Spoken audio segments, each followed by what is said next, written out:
पता था मुझे, अपने बाबा के स्वरूप को हानि नहीं पहुंचाओगे।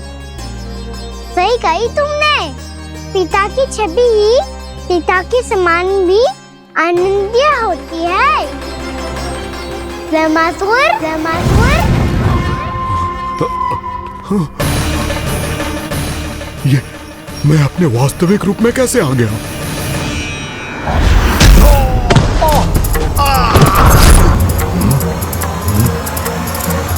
मेरे बाबा का स्वरूप नहीं लेना चाहिए था तुम्हें। मैया ने सिखाया है, भूल को क्षमा किया जा सकता है, पर जानबूझ के किए गए अपराध के लिए दंड ही एकमात्र निकाल होता है। ये बार बार अपनी मैया का नाम ले रहा है। यदि मैं वो स्वरूप लूं तो अपनी मैया पर वार नहीं कर पाएगा ये।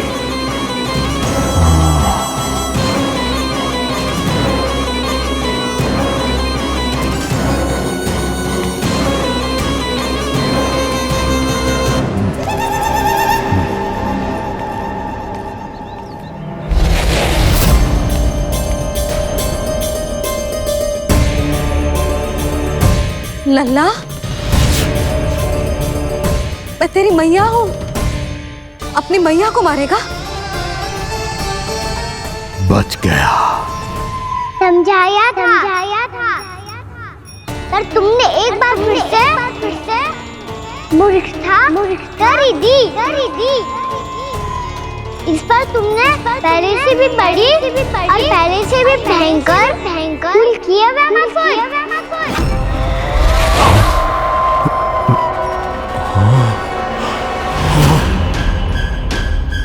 ये क्या हो रहा है मुझे? बार बार मेरा रूप क्यों बदल रहा है? ममता को समझे बिना अधिक समय तक मैया का स्वरूप हरण करके नहीं रख पाओगे ब्रह्मासुर।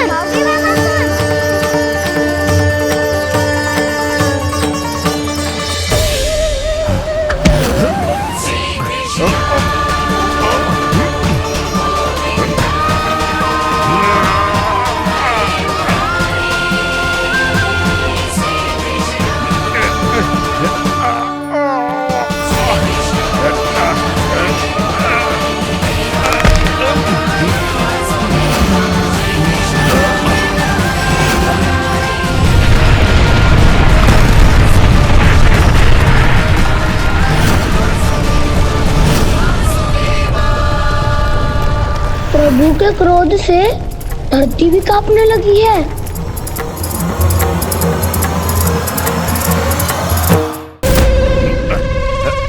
पुत्र को मारने के उद्देश्य से एक मां का रूप लिया तुमने। ये ममता का और मेरी मैया का घोर अपमान है ब्रह्मासुर।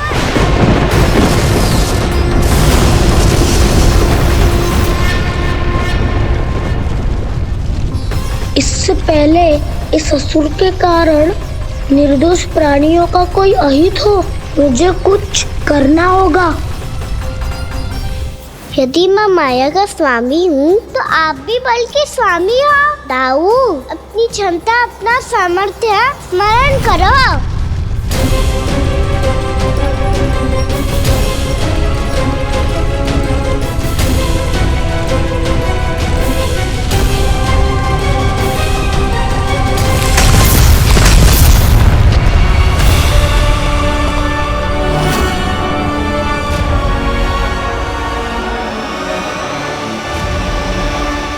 अद्भुत बलदाऊ, अद्भुत। अपने बल का उचित प्रयोग करके आपने प्राणियों को हानि होने से बचा लिया और ये भी सिद्ध कर दिया कि इस युग में आपसे अधिक बलवान और कोई नहीं होगा। आज से आप बलदेव के नाम से भी जाने जाएंगे। आज से आप बलदेव के नाम से भी जाने जाएंगे। आपके चरणों का ये चिन्ह युगों युगों तक आपके बल की कथा कहता रहेगा। बलराम का चरण चिन्ह।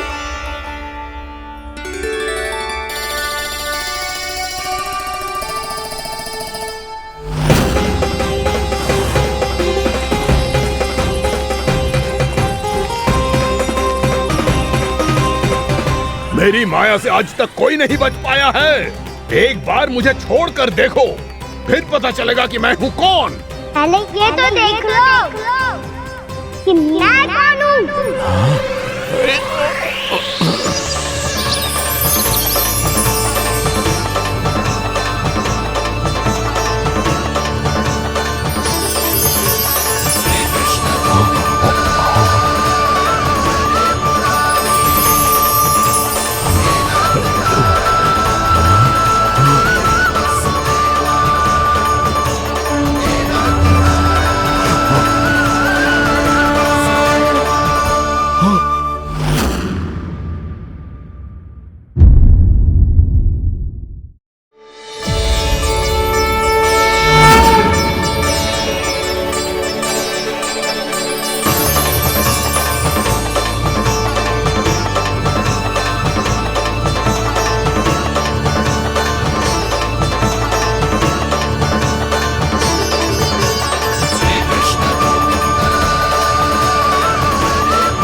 कुछ वरन आया वामासुर।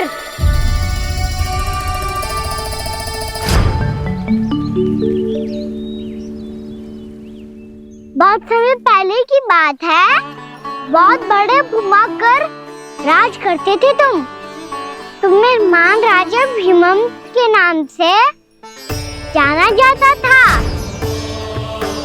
सब कुछ था तुम्हारे पास, पर शांति नहीं थी। इसीलिए शांति की खोज में अपना संपूर्ण राज अपने पुत्रों को सौंप कर मलय पर्वत की ओर चल दिए।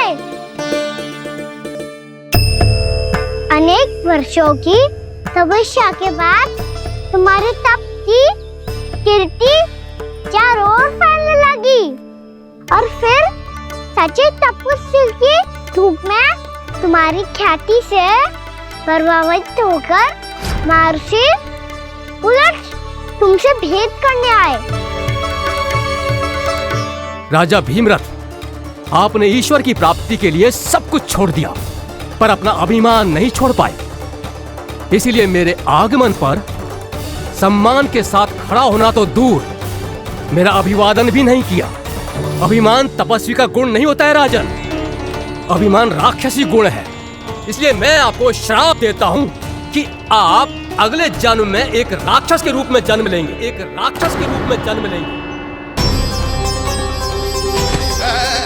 मुझे क्षमा कर दीजिए महर्षि, मैंने जानबूझकर आपका अपमान नहीं किया है। मैं तो यहाँ पर शांति की खोज में आया था। अपने भीतर के संसार में गहरे सोच विचार में डूबा हुआ था मैं।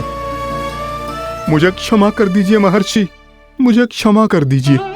अपनी भूल का आभास प्रायश्चित की ओर पहला पग होता है।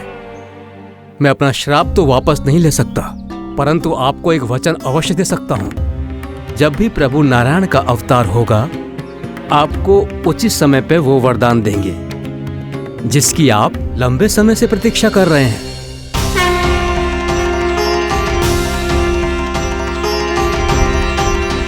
प्रभु, आपने मेरी आंखें खोल दी।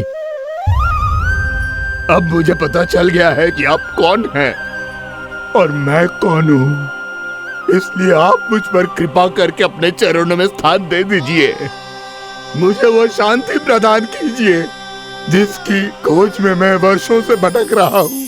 शांति तो मोक्ष में ही है, इसीलिए मैं तुम्हें मोक्ष का वरदान देता हूँ।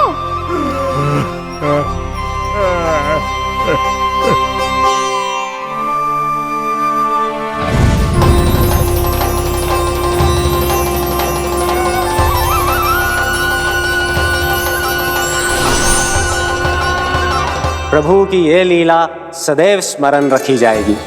इस स्थान को इनका आशीर्वाद मिलेगा और इस कंदरा को व्योमासुर की कंदरा के रूप में पहचाना जाएगा। भविष्य में अनेक ऋषि मुनियों की शरण स्थली बनेगी ये कंदरा।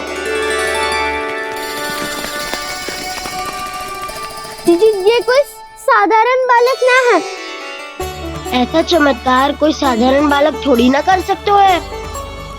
तुम सत्य कह रहे थे बलराम, कान्हा सच्ची में भगवान ही है। तभी तो सब देवता इसे बसाने और इसकी ओर से युद्ध करने आते हैं। तुम सब ऐसे आंखें फाड़ के क्यों देख रहे हो मुझे?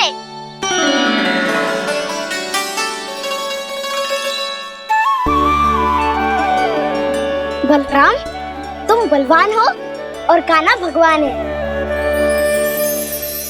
दूर दूर तक कोई दिखाई न दे रहा है।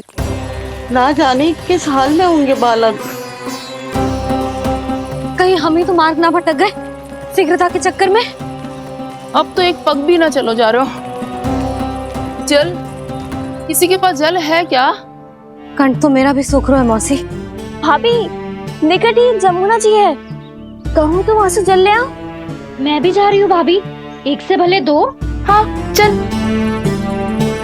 शीघ्रता से आओ। हाँ।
जानकी, जानकी, क्या होगा इसे? देखो ना जी, अब छलिया की सूचना मिलते ही हम सब बालकों को ढूंढने चली गई और ढूंढते ढूंढते सबको बहुत प्यास लगी आई जी।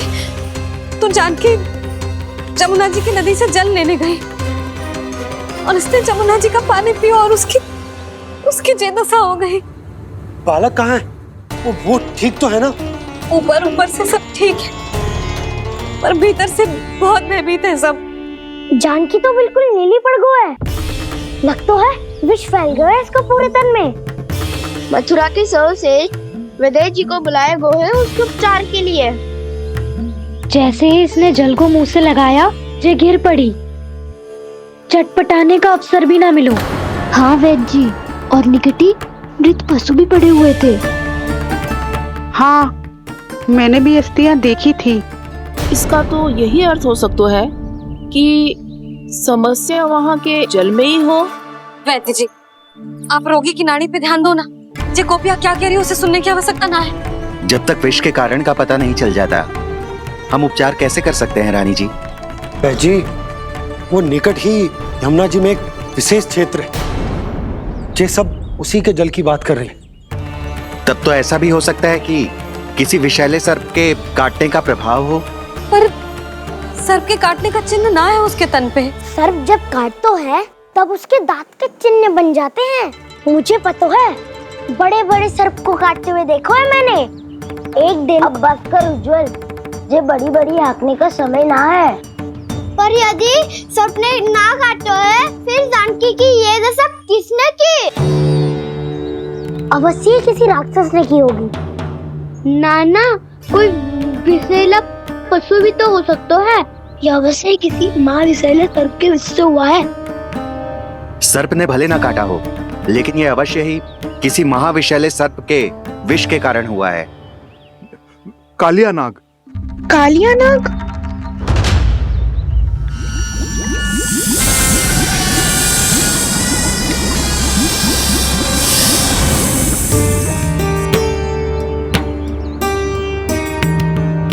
संकेतों से तो ऐसा लगता है कि जानकी ने कालिया नाग के क्षेत्र के विशाल जल पी लियो है। कालिया नाग एक लोक श्रुति है, कल्पना में गढ़ी हुई एक कथा। और कछु ना है। हमें जाके पता लगाना पड़ेगा। पर हमें वहां जाने से मना किया है ना बड़ों ने। उज्जवल सही कह रहे हो है। इस समय जानकी के स्वार्थ से अधिक महत्वपूर्ण और कछु ना है। जानकी हमारे लिए ही जलाने गई थी जी। ना मैं उसे जाने देती ना जैसा वो तो। वैद्य जी आप शीघ्र कछु करो, कैसे भी कछु भी करो, पर इसके प्राण बचा लो। यशोदा, धैर्य रखो, श्री नारायण पर विश्वास रखो, वो सब ठीक कर देंगे।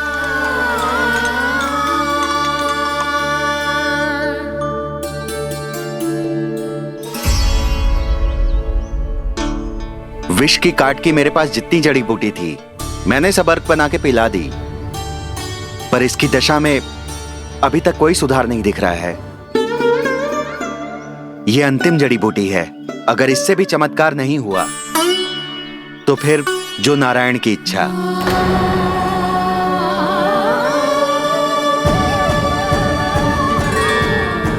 पर कोई तो उपाय होगा जानकी को बचाने का। कान्हा, यदि तुझे किसी औषधि के बारे में पता है हमें बता दे, हम जाके ले आएंगे।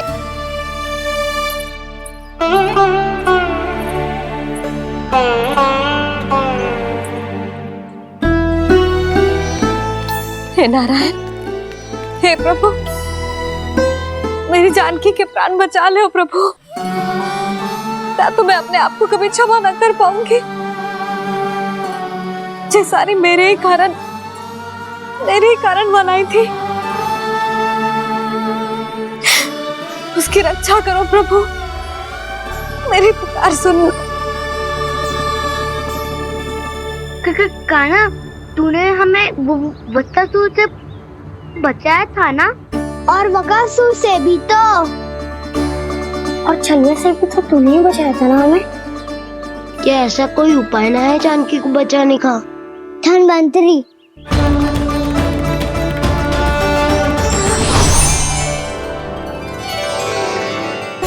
मैं आ गया हूं प्रभु, चिंता मत कीजिए। आपके आदेश का पालन अवश्य होगा। यशोदा मैया,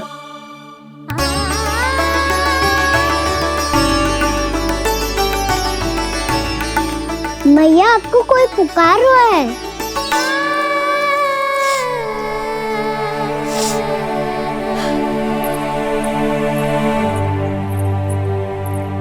चिंता मत करो मैया, अब धन्वंतरी जी आ गए हैं, वो सब संभाल लेंगे। धन्वंतरी जी कौन है? जिन्होंने संसार का आयुर्वेद दिया, आरोग्य के देवता, वे श्री नारायण के अवतार।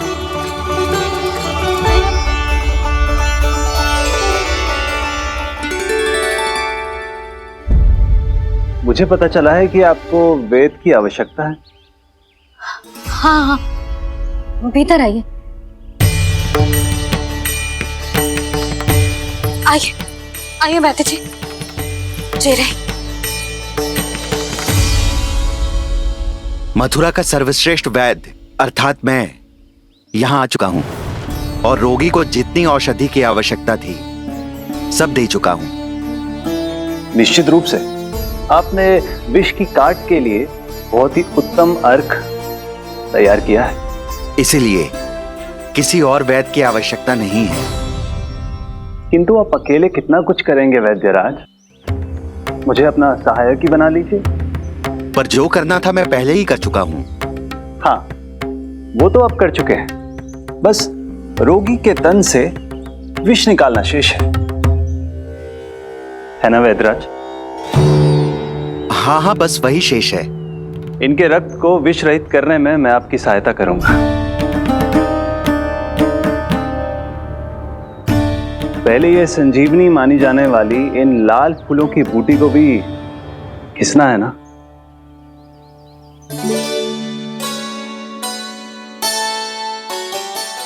हाँ हाँ, तुम सही कह रहे हो।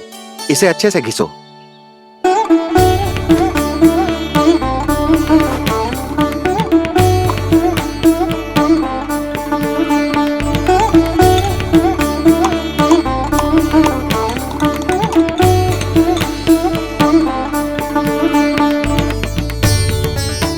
और ये नीले फूलों को भी तो मिलाना है ना?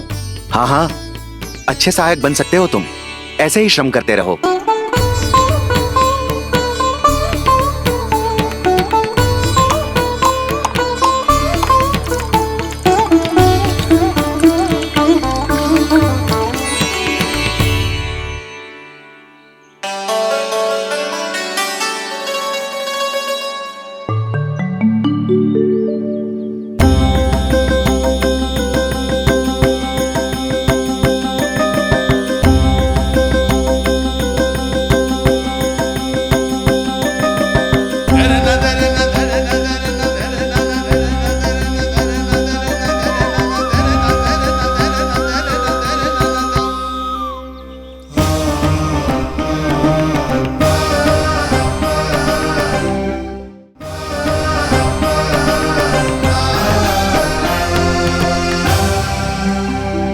जानकी स्वस्थ तो हो जाएगी ना धन्वंतरी जी? धन्वंतरी?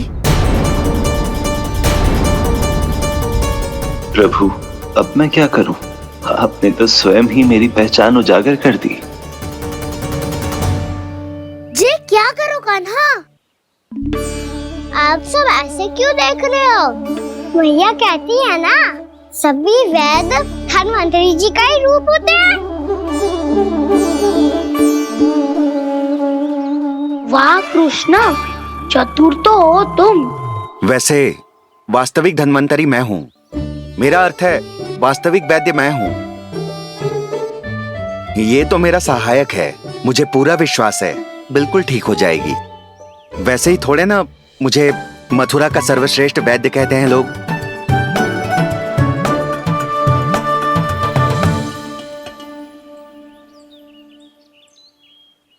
जसोदा भाभी,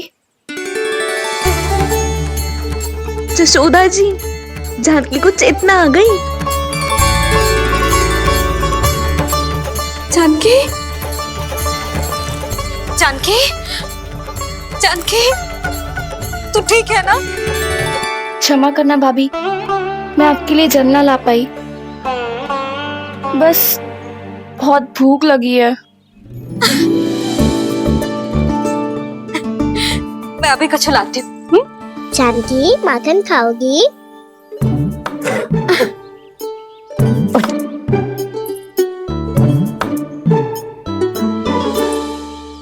आजा, तू ही खिला दे लल्ला।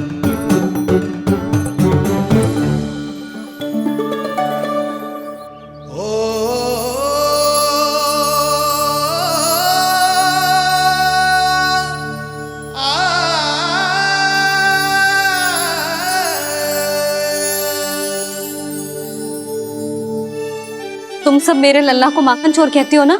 आज देखो, अपना ही माखन जानकी को खिला रहे है।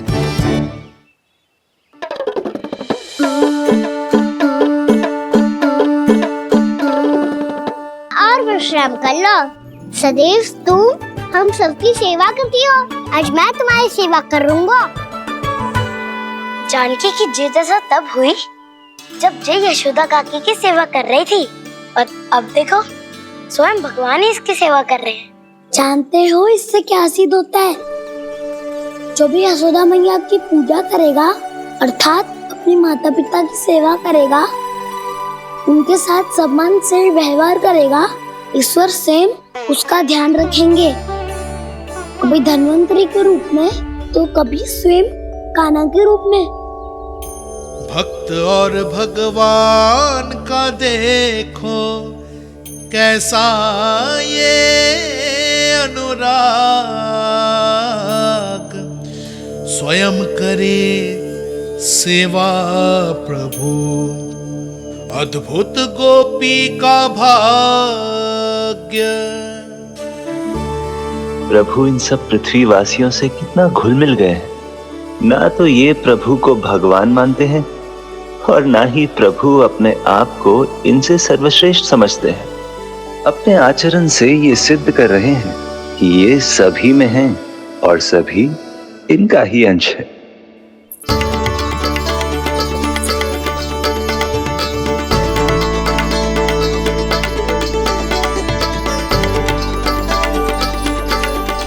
प्रभु,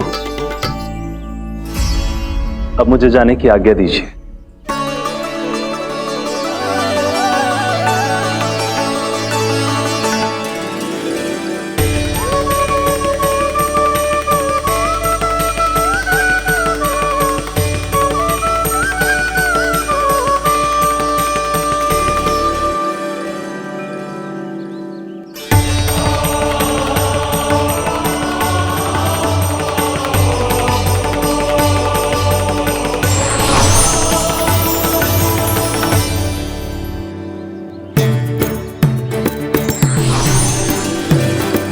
कान्हा ने तो सच्ची में धन्वंतरी जी को बुला लिया था।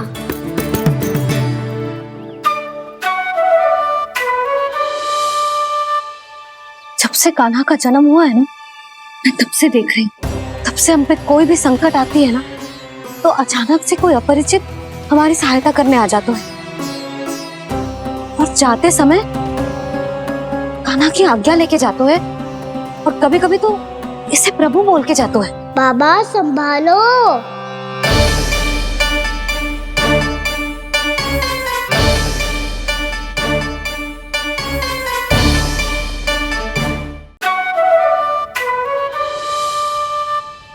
जब से कान्हा का जन्म हुआ है ना, मैं तब से देख रही हूँ, तब से हम पे कोई भी संकट आती है ना, तो अचानक से कोई अपरिचित हमारी सहायता करने आ जाते हैं।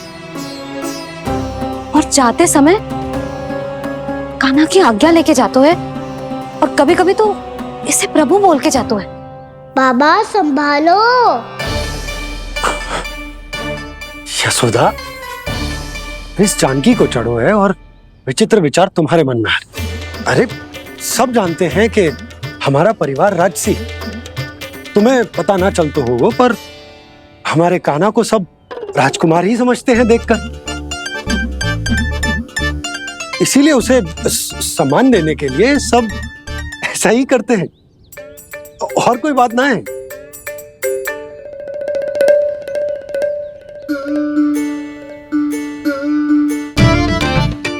अब जे मेरे लल्ला को ऐसे क्यों घूर रहे हैं? बुरी दृष्टि लगाएंगे क्या?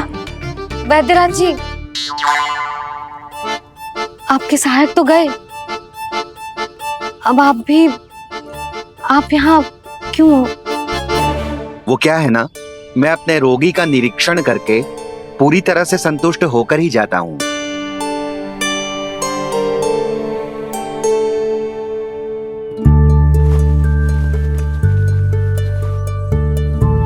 हाँ, संकेत तो अच्छे हैं, कल सुबह तक बिल्कुल ठीक हो जाएगी। धन्यवाद वैद्य जी।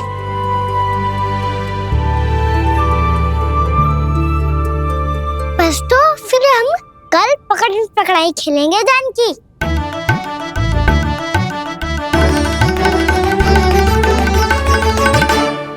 भानु, बंसी, जाकर उस क्षेत्र के चारों ओर बाड़ बनवा दो, और वहां सूचना पट्ट भी लगा देना, ताकि जानकी के साथ जो हुआ है वो किसी और के साथ ना हो।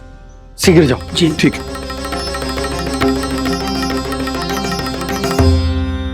बाड़ और सूचना पट लगवाने से समस्या का समाधान नहीं होगा बाबा। निर्दोष पशु सूचना पट देखकर भी कुछ समझ नहीं पाएंगे।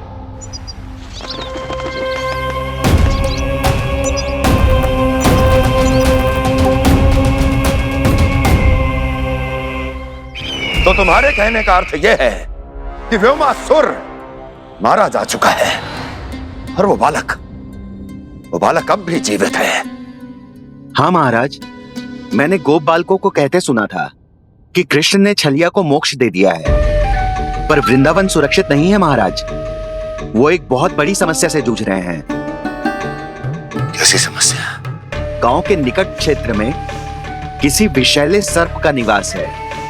उसके विष का प्रभाव इतना भयानक है महाराज, जैसे विष ना हो, स्वयं हलाहल हो। मेरी कोई भी औषधि रोगी का उपचार नहीं कर पा रही थी। निकट के क्षेत्र में कहाँ है वो सर्प? गोप मानते हैं कि वो सर्प गांव के निकट यमुना नदी के जल में रहता है। मुझे तो लगता है महाराज, ये कालिया नाग की कथा कोई किंवदंती या लोक श्रुति नहीं, एक सच्चाई है, एक विषैली सच्चाई।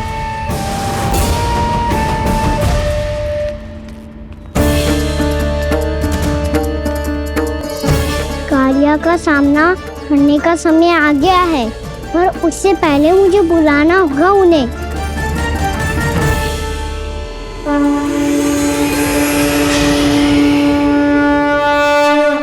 संसार के दारुण भय का नाश करने वाले, सभी कष्टों का हरण करने वाले, विश्व का समस्त ऐश्वर्य प्रदान करने वाले, कमल जैसे लोचन, मुख और चरणों वाले आजानुभुज श्री राम को मैं बार बार नमस्कार करता हूँ।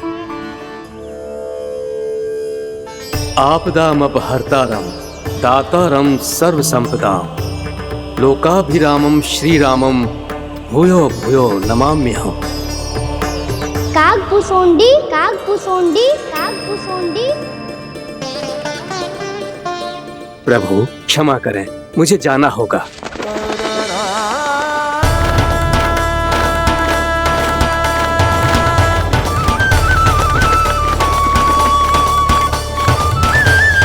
प्रणाम प्रभु। अनेक बार मैं आपके दर्शनों के लिए आया प्रभु। कभी नंद भवन के झरोखों से आपके दर्शन करके चला जाता था, तो कभी दूर किसी वृक्ष की आड़ से आपको निहार लिया करता था। आज आपने स्वयं मुझे बुलाकर धन्य कर दिया प्रभु।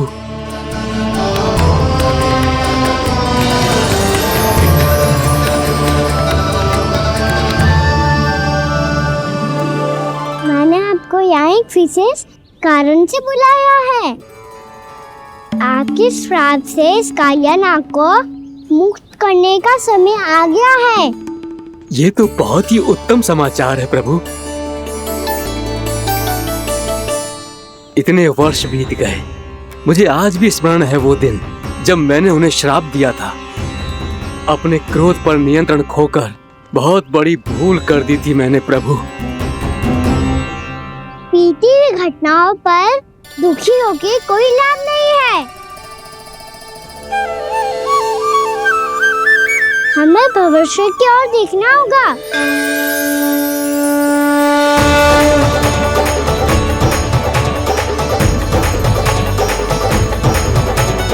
आदेश कीजिए प्रभु, क्या आज्ञा है आपकी?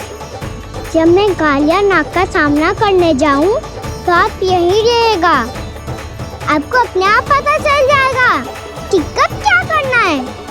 और हाँ, लौटते जाते समय नारद मुनि से कहिएगा, वो आकर मुझसे भेंट करे। अवश्य प्रभु, प्रणाम। क्या इसने सच्ची में देवर्षि नारद को बुलाया है? नारायण नारायण, आपको संदेश भेजने की आवश्यकता नहीं थी। आप स्मरण करते और मैं चला आता। तुम्हारा कल्याण हो नारद।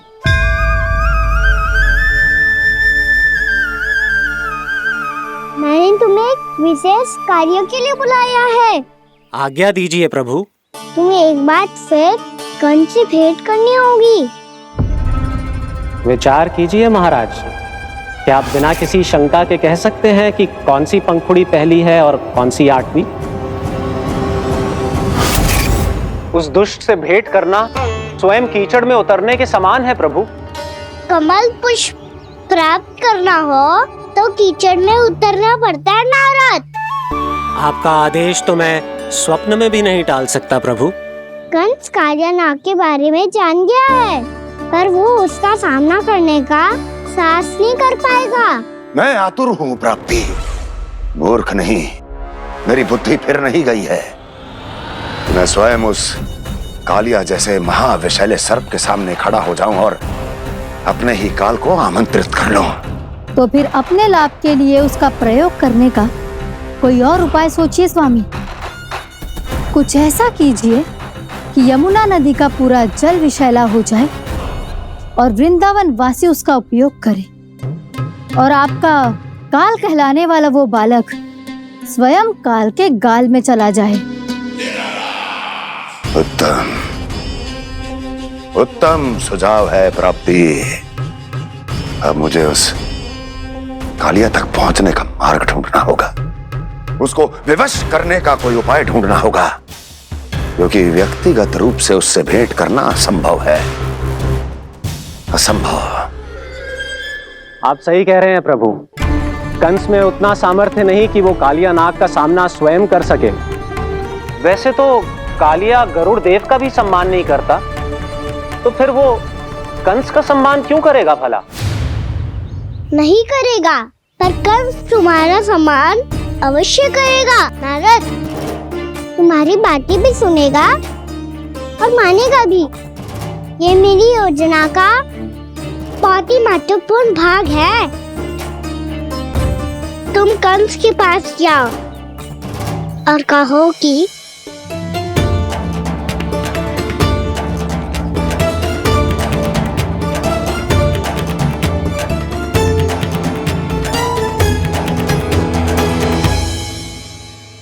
संतान अपने माता पिता को तीर्थ का सौभाग्य दिलाती, पर मेरा लल्ला कितना महान कि उसने हमारे घर को ही तीर्थ बना दिया।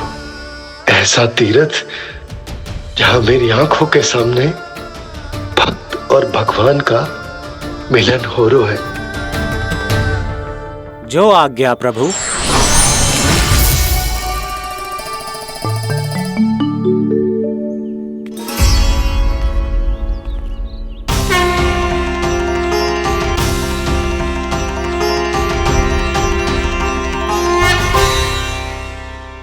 बाबा। कान्हा, ये सब क्या चल रहा है? पहले काक भुसुंडी जी और फिर जे नारद जी। क्या योजना बना रहे हो तुम? कान्हा, बताना लल्ला, क्या सोच रहे तू? कान्हा देख, अगर तुझे अपने बाबा को ना बताना हो ना, अपने भक्त को बता दे। क्या सोच रहे हो लल्ला? क्या करने वाले हो आप?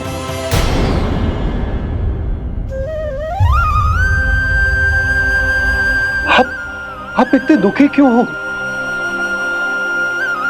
कान्हा, कान्हा, क्या होगा? क्योंकि मुझे आभास हो गया है बाबा, समय आने वाला है। कौन सा समय आने वाला है लल्ला? शीघ्र सब कुछ बदलने वाला है। भैया को मेरा सत्य पता चल जाएगा बाबा।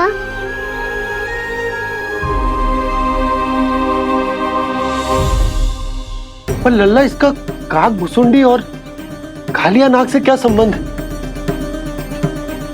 ऐसा क्या हुआ था और क्या होने वाला है?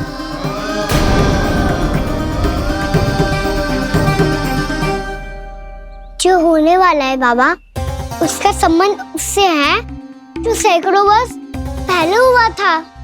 महर्षि भृगु के एक वंशज थे वेद शिरोमुनि, जो विंध्याचल की पहाड़ियों में साधना कर रहे थे। तभी वहाँ अश्वशिरा नाम के एक दूसरे मुनि आमंत्रण के बिना ही आ गए। कितना सुंदर और शांतिपूर्ण आश्रम है। यहाँ प्रभु की साधना करने में बहुत आनंद आएगा। शीघ्र ही अश्वशिरा मुनि उपस्थिति के कारण होने वाले व्यवधान से बाध्य होकर वेद शिरा मुनि ने अपनी आंखें खोली। कौन हो तुम और यहाँ क्या कर रहे हो? आपके आश्रम में बहुत शांति है मुनिवर। साधना करने के लिए बहुत ही उत्तम स्थान है ये। मैं चाहता हूँ कि मैं भी यहाँ। आप यहाँ साधना करना चाहते हैं, लेकिन इतना भी नहीं जानते कि किसी के आश्रम में प्रवेश करने से पहले उसकी आज्ञा लेनी चाहिए। आप ये भी नहीं जानते कि यदि कोई यज्ञ कर रहा हो तो बिना अनुमति के वहाँ प्रवेश करने से उसकी यज्ञ साधना भंग हो सकती है। आप क्या साधना करेंगे मुनि? आप तो साधना के योग्य ही नहीं हैं। इतना अपमान एक मुनि के मुख से, इतने कड़वे शब्द शोभा नहीं देते। मैं तुम्हें श्राप देता हूँ, जितनी विषैली तुम्हारी जिह्वा है उतने ही विषैले सर्प बन जाओ तुम। और ऐसा सर्प जो सांस भी ले तो निकट का वातावरण दूषित हो जाए। तुम्हारे इस दुस्साहस के लिए मैं तुम्हें श्राप देता हूँ कि तुम अभी इसी क्षण कौवा बन जाओ, और ऐसा कौवा जो कांव कांव करके अनर्गल प्रलाप करता रहे।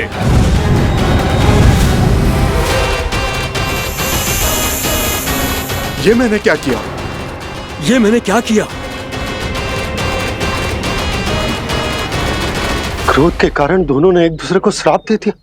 पर दोनों ही मेरे भक्त थे, और भगवान होकर मैं अपने भक्तों को इतनी कठिनाई में कैसे देख सकता था। इसीलिए जिस संकट में उन दोनों ने अपने आप को फंसा लिया था, उसका समाधान करने में मैं उनके पास गया। देखिए ना प्रभु, ये क्या हो गया हमसे? हमारी रक्षा कीजिए प्रभु, मार्ग दिखाइए हमें। क्रोध पर नियंत्रण ना होने के कारण आप दोनों ने एक दूसरे को बहुत ही भीषण संकट में डाल दिया है। आप दोनों ही तपस्वी, तप के बल से दिए गए आपके श्राप को लौटाना भी संभव नहीं है। प्रभु कोई तो उपाय होगा, हम आपके शरण में हैं प्रभु। अपराध तो हमसे हुआ है प्रभु, पर अब आपसे ही आशा है। कुछ ऐसा कीजिए भक्त वत्सल, जिससे हम दोनों के श्राप का प्रभाव कुछ कम हो जाए। आप दोनों ही मेरे भक्त हैं, इसलिए आपकी पीड़ा का निवारण करने का एक उपाय है मेरे पास। वेद शिरोमणि, जब आप कालिया नाग बनेंगे तो आपको मेरे चरणों को अपने शीश पर धारण करने का सौभाग्य मिलेगा। और अश्र शिरोमणि, आप काग योनि होने के बाद भी आप श्रेष्ठतम ज्ञान और सर्वाधिक यौगिक सिद्धियों के स्वामी होंगे और प्रवचन दिया करेंगे।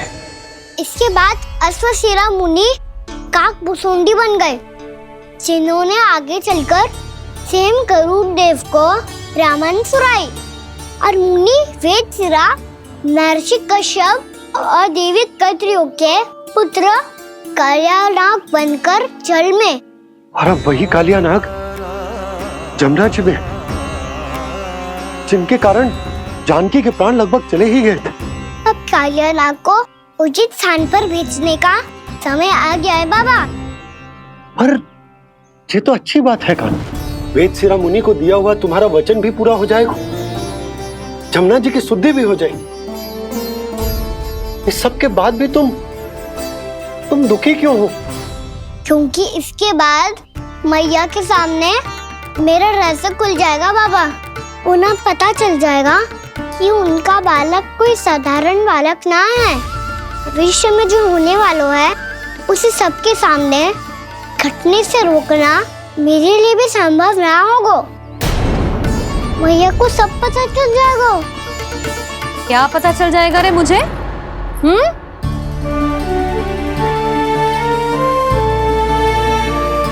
यही कि सबसे अधिक प्रेम मैं आपसे ही करता हूँ।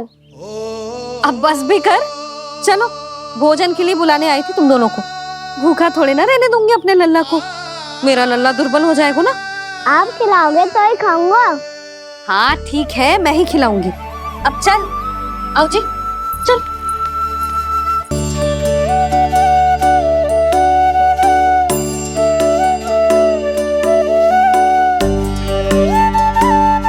मैया खेलो ना मेरे साथ। मैया सुनो ना, मेरी बात ना मानोगी? अभी बहुत कार्य पड़े लल्ला, देख जानकी को औषधि भी देने जानो है ना। औषधि मैं दे दूंगा, फिर तो खेलोगी ना आप मेरे साथ। पिछले कुछ दिनों से अपनी मैया का अधिक से अधिक प्रेम पाने का प्रयास करो है कान्हा। इसका तो एक ही अर्थ हो सकता है कि कछु बहुत बड़ो होने वालों है। कान्हा रुक जा लल्ला। कान्हा क्यों तंग कर रहा है? मैया को पहन लेना। कान्हा, कान्हा। ये क्या करो तूने?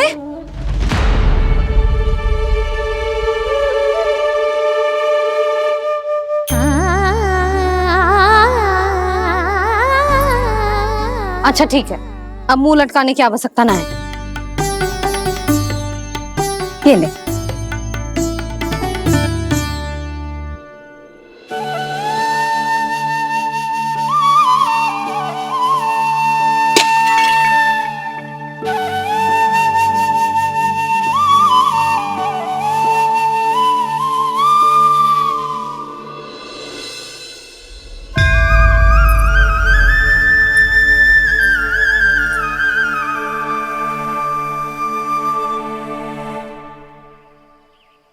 तंग करे मैया को खिजाए, खेले रूठे मनाए, लीला अनोखी करके शरारत, कान्हा दंड भी पाए।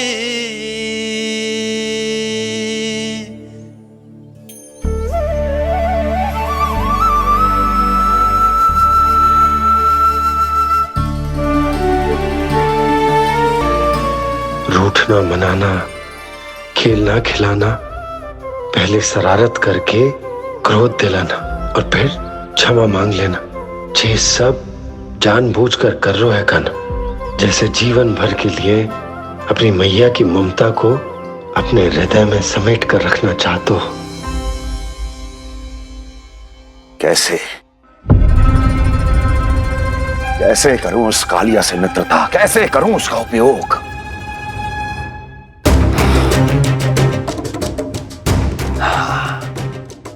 उस पर आक्रमण कर देता हूं और उसे किसी ना किसी तरह से यह विश्वास दिला देता हूं कि यह आक्रमण उस विष्णु अवतार ने किया है। फिर वो क्रोध में आकर सारे वृंदावन वासियों को अपने विष से समाप्त कर देगा। उचित है, ये उचित है। नारायण हरि, नारायण हरि।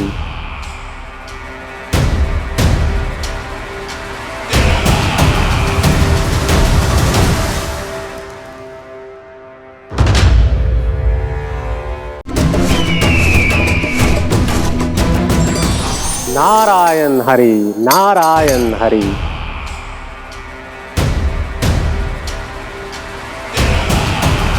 प्रणाम देवर्षि। किस योजना में कितना लाभ है और कितनी हानि, यह आंकलन करते करते थक गए होंगे मथुरा नरेश। देवर्षि, आज मेरा ध्यान कैसे आ गया आपको? आप तो सदैव ही मेरे ध्यान में रहते हैं महाराज कंस। सत्य तो यह है कि मथुरा में जो भी हो रहा है मुझसे छिपा हुआ नहीं है। मैं जानता हूं कि आप किसी भी असुर को वृंदावन क्यों ना भेजें, और वो असुर कितना भी शक्तिशाली क्यों ना हो, कृष्ण का सामना नहीं कर पाता। या तो पराजय स्वीकार करके आपके पास लौट आता है, या तो फिर वीर गति को प्राप्त हो जाता है।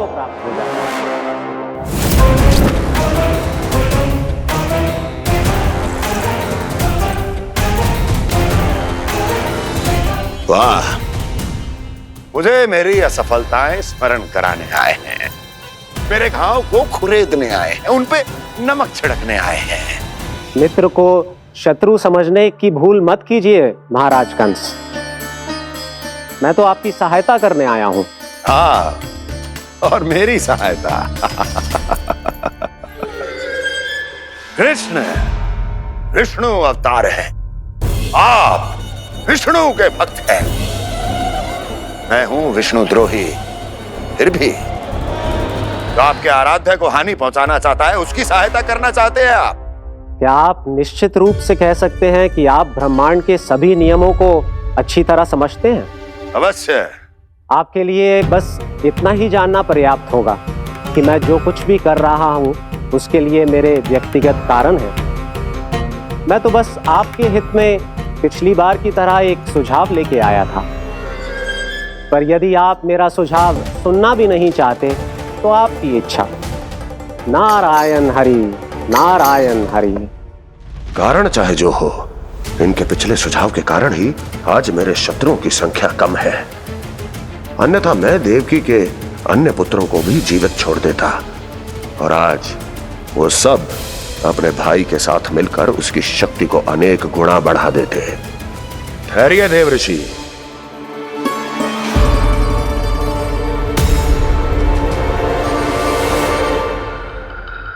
बताइए, क्या सुझाव है आपके पास? मेरे सुझाव का नाम है कालिया नाग।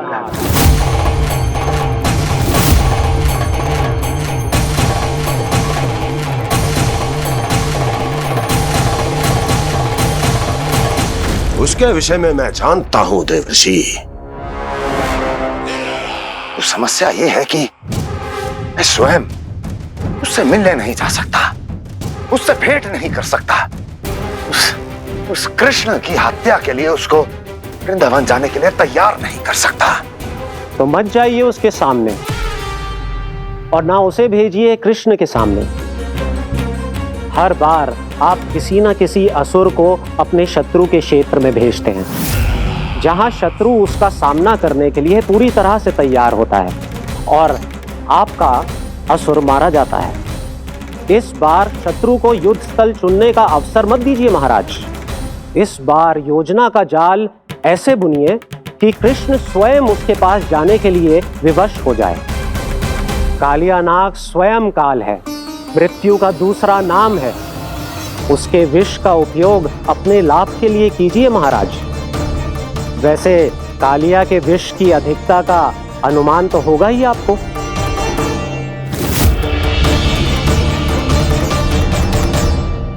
एक बार जो उसके क्षेत्र में पहुंच गया, फिर उसके विष से बचना असंभव है। उचित सुझाव है देवर्षि, उचित सुझाव है। देवर्षि, उस छलिया विष्णु की भक्ति करते करते आप भी उसके रंग ढंग सीख गए हैं। उचित है, उचित है।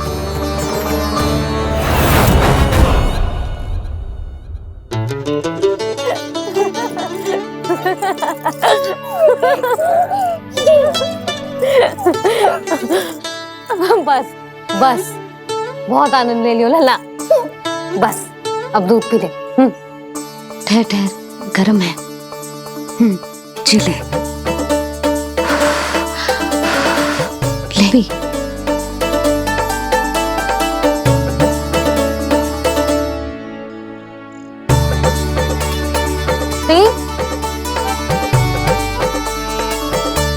मैं ना होती तो ना जाने क्या हो तो तेरा। अपने आप दूध भी ना पी सकते है, भावला कहीं का। आपकी इस प्रेम के लिए तो मैं धरती पे आया हूँ मैया। मैं भी यही सोच रहा हूँ यशोदा कि तुम ना होती तो मेरा क्या होता। इसी बात पे थोड़ा दूध और कजू खाने को दे दो। अरे मैं तो भूल ही गई। तनिक ठहर जाओ जी, दूध पी लेना तो आपके लिए भी कछु ले आती हूँ।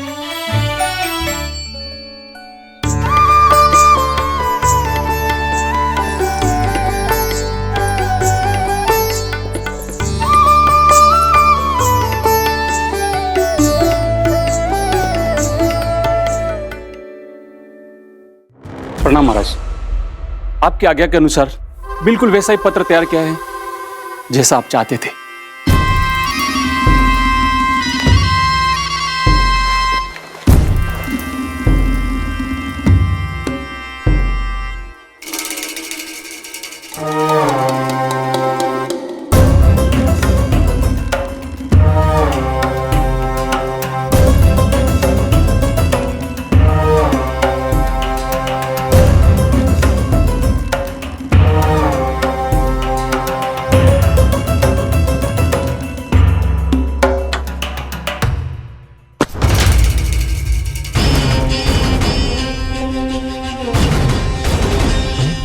कृष्ण जन्म से लेकर आज तक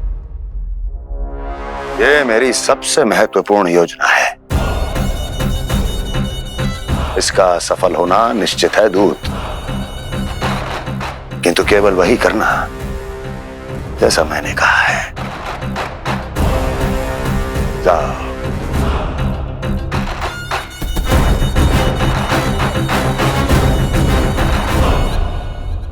कान्हा,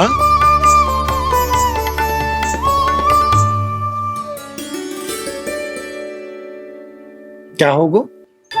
बाबा, मैं चाहता हूँ कि मैया की स्वमता क्रिस्टल फ्रेम की वर्षा मुझ पे सरतेव ऐसे होते रहे। वो तो होती रहेगी लल्ला। अपने लल्ला के लिए किसी मैया का प्रेम कभी कम हो सकता है भला? नंदराज, वो मथुरा से एक दूत आयो है महाराज कंस का राजपत्र लेके।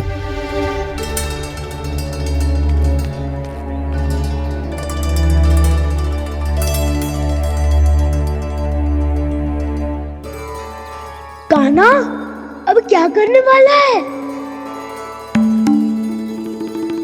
तेरे बाबा कहाँ गए? हाँ? कंस मामा का खेल आरंभ हो गया है, पर मैया वो सब सुनेगी तो व्यर्थ चिंतित हो जाएगी। बस थोड़ा बाहर गया मैया, कछु खा लिये से। बाहर इस समय? मैया, क्या होगा? मैया देखो ना, पीठ पे कछु हो रहा है। मेरा हाथ ना पकड़ो, आप करो ना। यहाँ? क्षमा करना मैया, पर अभी बाबा को ही संभालने दो ये सब। कहिए, क्या संदेश लाए हैं आप? नहीं नंदराज, नहीं। महाराज कंस का आदेश है कि ये संदेश सभी गांव वालों के साथ ही पढ़ा जाए।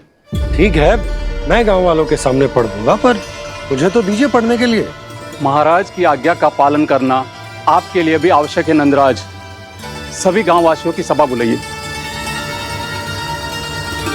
बंसी, सभी गांव वालों की सभा बुलाओ। राजपत्र में ऐसा क्या संदेश भेजो है कंस ने? अब मेरे पत्र को पढ़कर सब भौचक के रह जाएंगे। और वो कृष्ण, उस कृष्ण के पांव के नीचे से तो भूमि खिसक जाएगी, आकाश फट पड़ेगा, बिजलियां गिर जाएंगी। प्राप्ति, ओ प्राप्ति, कंस का पत्र। स्वयं को बहुत अधिक शक्तिशाली समझता है ना वो। अब देखता हूं कैसे वो इस महासंकट का सामना करता है। वो कृष्ण, वो अपनी मृत्यु स्वयं चुनेगा या मृत्यु की वेदी पर चढ़ा देगा प्रिय वृंदावन वासियों को।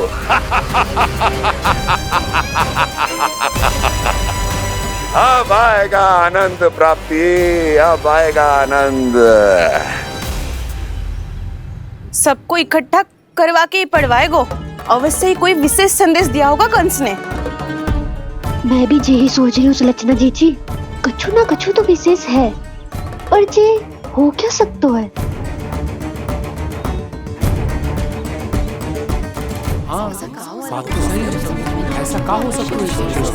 सभी गांव वासियों के सामने पढ़ा जाए, कछु तो विशेष अवश्य लग रहे हो। बाहर तक कोलाहल क्यों हो रहा है? मैया, मैया, अब क्या होगा? मैया देखो ना, सर पे कछु हो रहा है। लल्ला, नारायण ने तुझे हाथ दिए हैं ना? पीठ की बात अन्य थी। अपने सिर की सेवा स्वयं कर। सर पे तो हाथ पहुंच रहा है ना?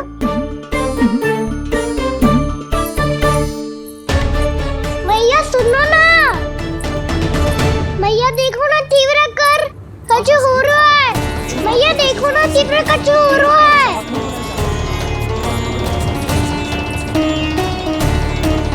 सब लोग आ चुके हैं, अपना संदेश सुनाइए आप।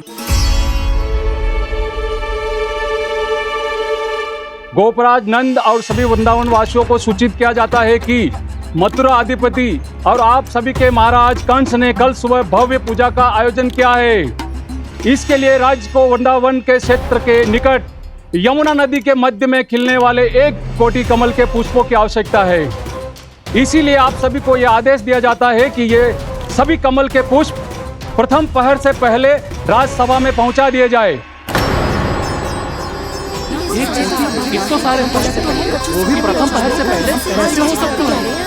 यदि आप ऐसा करने में असफल रहे तो इसे राज आज्ञा का उल्लंघन माना जाएगा और राजद्रोह के आरोप में आप सभी को कड़े से कड़ा दंड दिया जाएगा। स्मरण रहे, यदि कल की पूजा में इन 1 कोटि कमल के पुष्पों का ना पहुंचने के कारण कोई व्यवधान आया तो समस्त वृंदावन वासियों को दोषी माना जाएगा और पूरे गांव को निवासियों सहित धूल में मिला दिया जाएगा। कल प्रथम पहर तक का ही समय है आप सबके पास।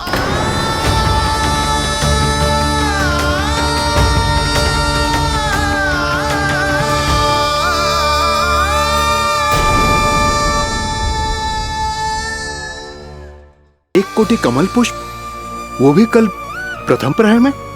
ऐसे कैसे संभव है? और कोई साधारण पुष्प ना, यमुना नदी के मध्य खिलने वाले विशेष कमल के फूल चाहिए उन्हें।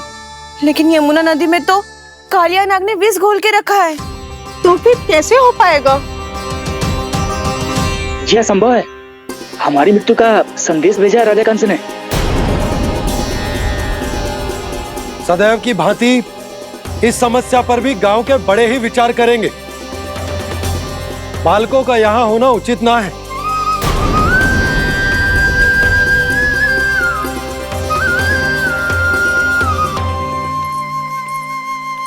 लल्ला ले, जे गेंद ले, जा अपने सखाओं के साथ खेल। सुबह उज्जवल, मधुमंगल वसंता, देखो मैया ने क्या दिया है।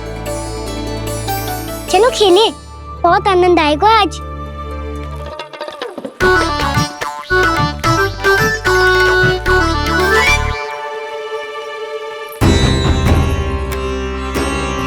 भानु, बंसी, जाओ और शीघ्र ही वो घेरे का कार्य समाप्त करो।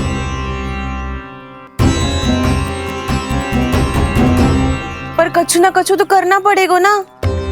पर हम कर ही क्या सकते हैं? पुष्प लाने को और कोई उपाय है भी तो ना। मैं चला जाऊंगा जमुना जी में। वैसे भी मेरे जीवन के कितने दिन शेष बचे हैं। गांव के लिए, समाज के लिए कुछ करके मरूं, तभी तो शांति मिलेगी। ना काका, यदि आप उस विषैले जल में छलांग लगा भी दोगे, किंतु 1 कोटि कमल पुष्प एकत्रित कर पाना आपके लिए संभव ना है। इससे अच्छा है कि मैं चला जाऊं। यदि मैं मर भी गया तो मेरे पीछे रोने वाला कोई ना है। किसी को कहीं जाने की आवश्यकता ना है। गोप नरेश होने के नाते ये मेरा कर्तव्य है कि मैं आप सबकी रक्षा करूं। नंदराज, आपको जाना है तो जाओ। हरिया, काका, भैया सब चले जाओ। लेकिन आपको पता है वहाँ का जल कितना विषैला है। आप लोग एक क्षण भी जीवित नहीं रह पाओगे। फिर कैसे इकट्ठा करेंगे 1 कोटि कमल पुष्प? आप बात तो सही कह रही हैं शांति। उस दुष्ट कंस ने ऐसी मांग रख के हम सबको फंसा दिया। हम में से कोई भी क्यों ना चला जाए और इस संकट का समाधान ना निकले को। कान्हा, बताना कौन सा खेल खेलें? गेंद पकड़ खेलते हैं। पर एक बात सुन लो सब, कोई भी तीव्र गति से ना फेंकेगा गेंद को। भैया ने फ्रेम बनाई है मेरे लिए। सब तैयार हो? हाँ।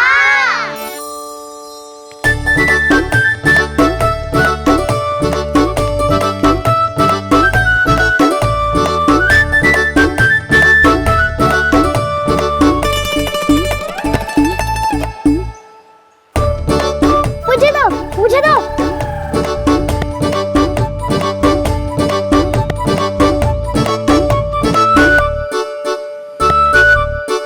मुझे दो।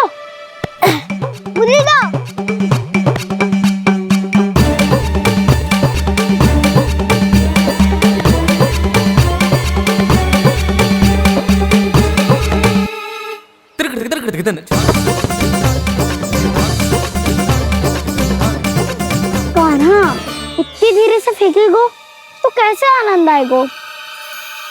थोड़ा बल लगा के फेंक। हाँ कान्हा, हम अभी बड़े हो गए हैं, तू अब भी छोटे बालकों की तरह फेंक रहा है।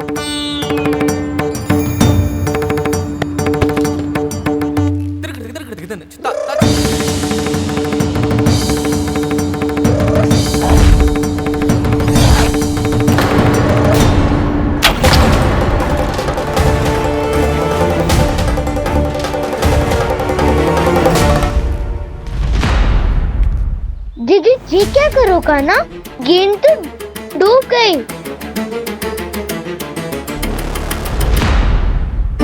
अच्छा, तो ये सब इसकी योजना का भाग था ताकि ये कालिया का सामना कर पाए।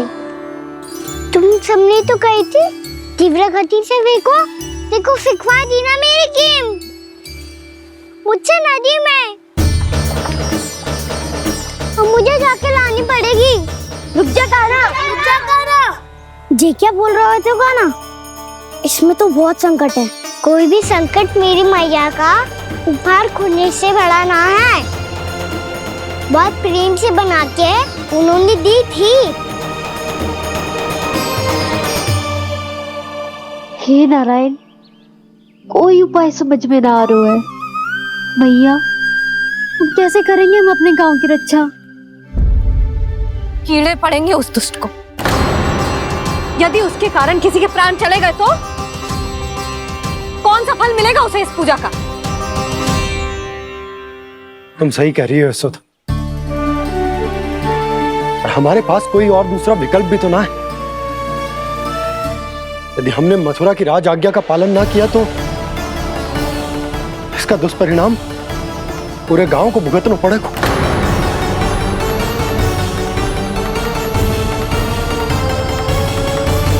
कान्हा,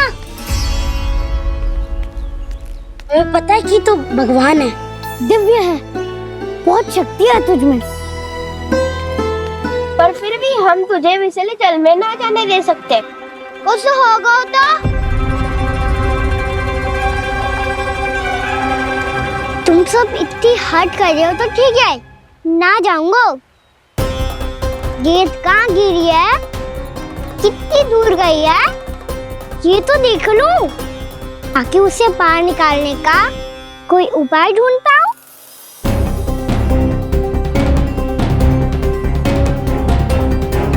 हाँ।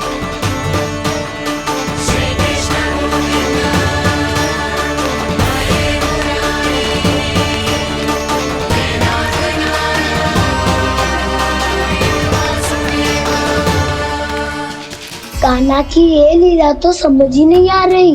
पहले इसने देवश्री नारद को मथुरा जाकर कंस को भगाने के लिए कहा, फिर स्वयं ही दुखी भी हो गया कि अब इसका रहस्य सबके सामने खुल जाएगा। और अभी स्वयं ही तो इसने कहा था कि गेंद बहुत महत्वपूर्ण है, फिर स्वयं ही उसे नदी के विषैले जल में फेंक दिया।